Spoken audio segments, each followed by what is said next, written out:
Welcome to the Rusted Garden Homestead. This is the #1 tip that I have to help you have better success starting seeds indoors. This is your basic potting mix. Any brand that is peat based has a really good chance of having fungus gnat eggs in the peat moss. And that's just something that happens naturally. It's not because it's a bad brand. Fungus gnat eggs tend to be in peat moss. Now, because you're starting indoors in a small space, the only real soil you have there are your seed starts. If you don't take care of fungus gnats, they will infest your seed starts, damage the plants, and it's a problem. Take your starting mix, put it into a pail. You're going to add boiling water.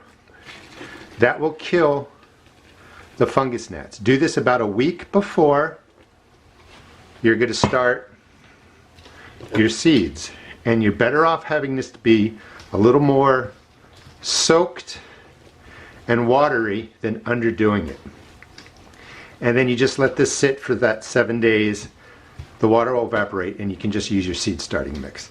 Now, this will kill off any soil life in there.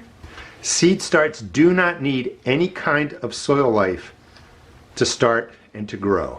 You can worry about that when you pot these plants up or when they go outside, or you can add in microbes and soil life later on. But you really want to do this. This is pretty well saturated. It's kind of hot. If I squeeze it, you'll see the water come out. You could add just a little bit more. You just want to ensure you kill off the fungus gnats.